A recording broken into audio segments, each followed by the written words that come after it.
Hello tout le monde, aujourd'hui on se retrouve pour un nouvel épisode de Genetic Mag. Si vous n'avez pas vu les derniers, cliquez juste ici.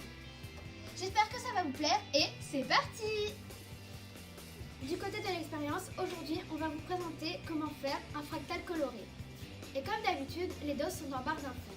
Pour cette expérience, il te faudra du colorant, du liquide vaisselle, un coton-tige, du lait et une assiette. Commence par verser le lait dans l'assiette. Rajoute des gouttes de colorant de façon à ce qu'elles soient espacées.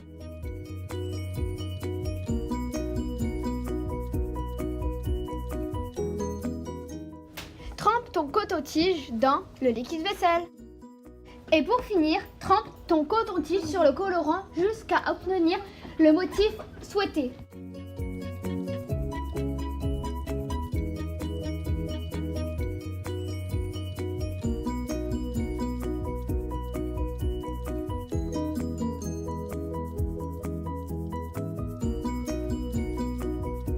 Et voilà, l'expérience est terminée.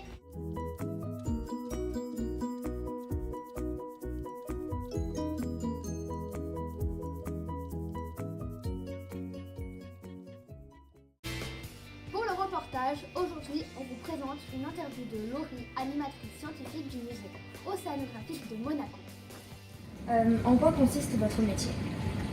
Alors moi je suis animatrice scientifique, donc je m'occupe de toute la partie pédagogie des différents ateliers au musée. Donc ça va être des ateliers, des animations pour le grand public, mais aussi pour les classes, des scolaires, différents types de niveaux, différentes thématiques aussi, parce que là on a des thématiques assez générales, on a des thématiques ciblées sur les espèces protégées, sur les corails, sur les requins. Donc c'est toute cette partie des ateliers, donc il y a la conception pédagogique, il y a aussi l'animation au quotidien. D'accord. Et depuis combien de temps vous pratiquez ce métier? Moi, depuis je suis arrivée ici au mois de mai dernier. D'accord. 2017. Ok. Et à peu près combien de touristes vous pensez qui viennent par an? Par an en touristes. Alors au musée, on a à l'année normalement c'est 500 000 visiteurs. Bon, ces 500 000 visiteurs, il y a des gens qui viennent et qui ne vont pas faire forcément des activités. Nous, on regarde surtout les classes, les différentes classes, les visites guidées, les groupes qui viennent vraiment pour avoir une animation particulière. D'accord. Et comment décririez-vous votre relation avec les animaux? Avec les animaux? Ouais. Ah, ça dépend. Bah, Je pense que tout le monde a son, on va dire, son animal un peu préféré, mais c'est toujours un plaisir de faire découvrir en tout cas une biodiversité, que ce soit dans les aquariums, parce que là on a quand même des animaux qui sont, qu'on ne voit pas tous les jours et on peut vraiment voir comment ils interagissent. Donc c'est toujours un plaisir au quotidien de les observer, même, parce qu'on apprend tous les jours sur leur comportement, sur la manière dont ils vivent. Et puis après, cette activité-là, elle est assez particulière, mais c'est aussi très intéressant parce que là, on observe les animaux au quotidien, on sait vraiment comment ils vont, s'ils vont bien, comment ils se comportent. On les nourrit aussi ici, donc c'est une relation avec nous. d'accord. Et est-ce que vous avez une préférence, justement, pour les animaux? Une préférence? Non, j'ai pas de préférence particulière. Chacun, je les trouve des animaux qui sont toujours fascinants. Et moi, ce que j'adore, c'est justement, il y a des animaux où on a l'impression de connaître et en fait, on se rend compte qu'il y a toujours des choses à savoir sur chacun des animaux. Il y a toujours des animaux qui sont très très beaux, qu'on va trouver très beaux, très, très fascinants. Là, on a les tortues marines qui sont très magnifiques, mais chaque animal, quand même, a toujours cette petite part de mystère. D'accord. Et dernière question, si vous deviez passer un message de protection pour les animaux aux personnes qui vont regarder la vidéo, ce serait quoi? Alors, le message de protection, c'est un vaste sujet.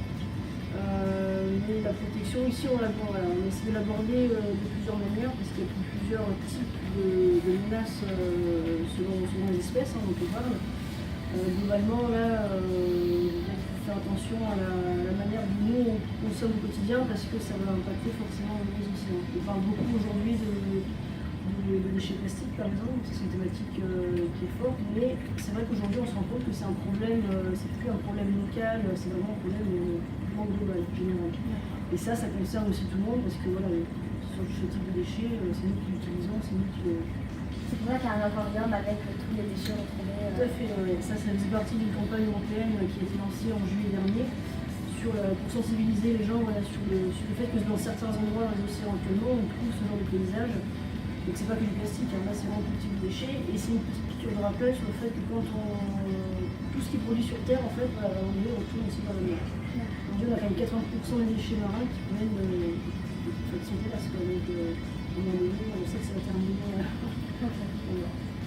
D'accord. Eh ben, merci d'avoir répondu à la question. Du côté des actus, on organise la kermesse et la journée des océans. J'espère que ça vous a plu. Comme d'habitude, explosez le compteur des pouces bleus. N'oubliez pas de nous suivre sur Facebook et Instagram. Activez la cloche des notifications, abonnez-vous et rendez-vous très vite pour une nouvelle vidéo. Bye!